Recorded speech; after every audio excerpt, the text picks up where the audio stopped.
I am a pediatrician, a researcher, and a parent, and I became those things in that order. And the reason the sequencing is important is because even though I was a doctor who took care of children for a while, and I was a researcher who studied ways to keep them healthy, it wasn't until I became a parent that I got interested in, some might even say obsessed with, early learning. It was 14 years ago when my son was born, and I took a month paternity leave to be with him in his third month of life. And now, in retrospect, as a pediatrician, I should have known better because I opted for the time when colic crescendos. And I spent that month with him in a snuggly, bouncing on a big blue ball and watching more daytime television than I have in my life, and noticed that he was actually interested in it. As much as I like to believe that my 2-month-old was following CNN as closely as I was, it was obvious to me that he wasn't, and yet something about that experience was important to him. Now, why do these early experiences matter? The typical newborn brain is 333 grams. And in the first 2 years of life, it actually triples in size. It's an extraordinary period of brain growth, unparalleled over the life course. And you can see that here. Here is brain growth over the lifespan. And you can see how steep the rise is early on. And it continues to grow until about age 20. And I'll let you guys in the audience find yourselves over on the right there and see why you had such a hard time finding your car keys this morning. Now, we're actually born with a lifetime supply of brain cells or neurons. That's not what actually grows. It's the connections between those brain cells, what we call synapses, that account for that brain growth. And those synapses form based on early experiences. If you will, the mind is fine-tuned to the world that babies inhabit. And to give you an example of that you can all relate to, any child born anywhere in the world can learn to speak any language fluently. But if she isn't exposed to certain sounds early in the first few years of her life, she can learn to speak another language later, but she'll never sound like a native speaker. So a baby born today in mainland China, as amazing as it is, can learn to speak fluent Mandarin.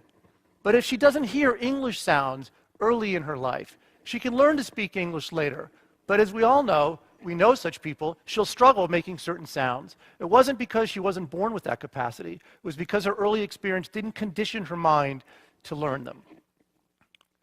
Now, this graphic actually shows just that. What you see is the brain, and you see the neurons and the synapses connecting them. We're born with about 2,500 synapses. By age 3, we have 15,000. And then over time, those connections are actually pruned in response to the external stimulation, the external world that we live in. Now, to give you another example of that, this is the breathing pattern of a 1-day-old infant listening to music. And you can see here that he's listening to Mozart, and then Stravinsky is put on, and then Mozart again. Now, I show you this not to present some kind of an infantile critique of classical music, but and those of you in the audience who are classic music aficionados might have a hypothesis about why Stravinsky did this to his breathing pattern. But the point is that even at 1 day of life, there's a discernible physiological reaction to what babies are actually hearing. Now, we know from decades of research that too little stimulation early on is bad for brain development. I show you here 2 PET scans. Now, PET scans are measures of brain function. The brighter colors show more brain activity. And on the left is a PET scan of a normal kindergartner.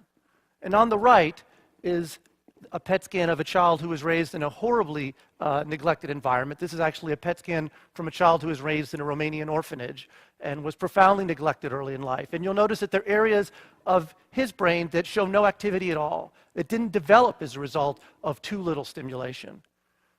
Now, this is a horrific example of too little stimulation and the untoward consequences of it. But the question we've had in our lab for some time is, what about too much? Is it actually possible to overstimulate the developing brain, or more appropriately, to inappropriately stimulate the developing brain in ways that are actually not beneficial but harmful? And this is important because we're technologizing childhood today in a way that's unprecedented. In 1970, the average age at which children began to watch television regularly was 4 years. like this cute little girl here.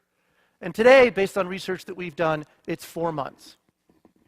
It's not just how early they watch, but how much they watch. The typical child before the age of 5 is watching about 4.5 hours of TV a day. That represents as much as 40% of their waking hours. Which brings us to Baby Einstein. Now, many of you probably have not seen Baby Einstein, but I will show you a random 20-second clip from Baby Einstein Day on the Farm, and here it is.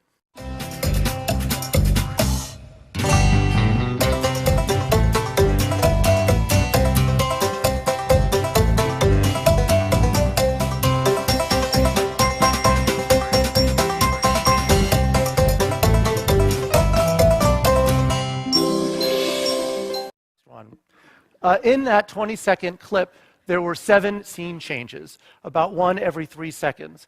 It's about the most exhausting day on the farm since John Steinbeck's Grapes of Wrath.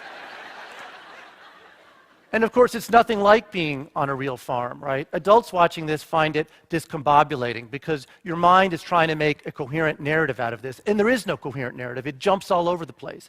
But babies aren't trying to make a coherent narrative out of it. They're not capable of doing that. It's all of that screen change, all of that stimulation that's keeping them actually engaged in the screen.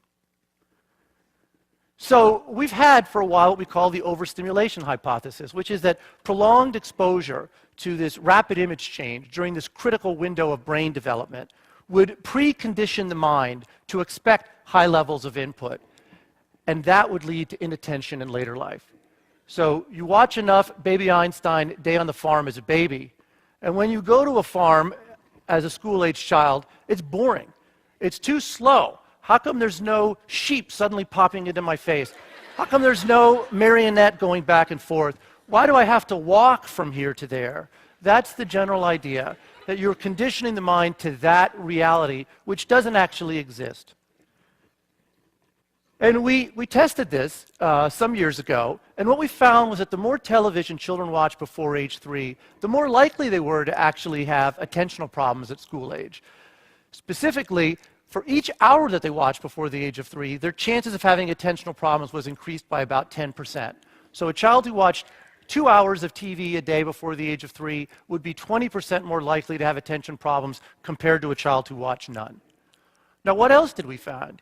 We found that the more cognitive stimulation children received, and we measured cognitive stimulation in terms of how often parents read to their child, how often they took them to the museum, how often they sang to them, we found that cognitive stimulation reduced the chances of attentional problems later in life.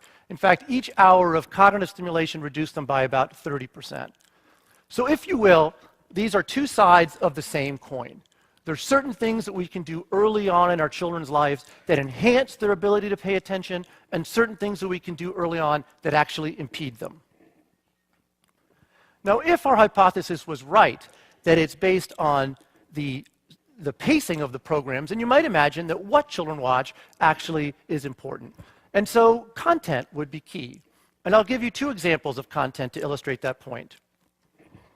The first is the Powerpuff Girls movie, the right mix of sugar and spice for a satisfying rush. I don't know how many of you have seen that, but here's a scene from that.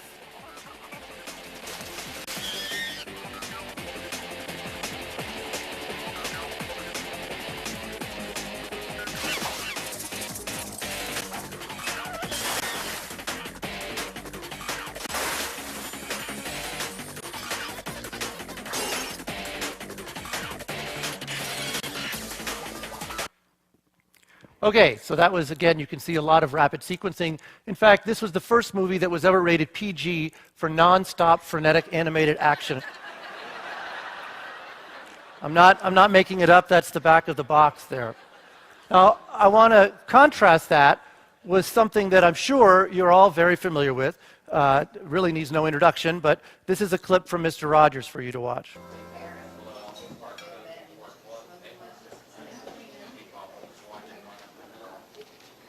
Hi, Odd. Oh, hi, How are you? Fred. I'm fine. How are you? Good, thanks. I brought my television neighbor to see what a restaurant was like. Oh, I'm so glad.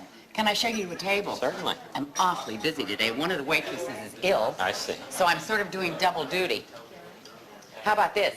This is fine. Thank you Grand. very much. Sit down and I'll be right back. All right. when you come to a restaurant, usually somebody shows you what table you're supposed to sit at. And one of the first things you do is to put your napkin either on your lap or up here. And then, well, this is the way a table is set. So,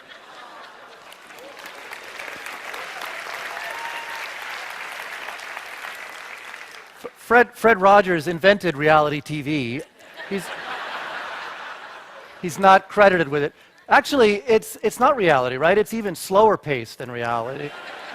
The waitress says, "I'm awfully busy," but she doesn't seem the least bit hurried. So you can see that there are very, very real differences in pacing. And when we followed up our study with a subsequent experiment to look at what children actually watch, what you see is that educational programs like Mr. Rogers pose no increased risk of attentional problems. Entertainment programs like the Powerpuff Girls movie increase the chances by about 60%.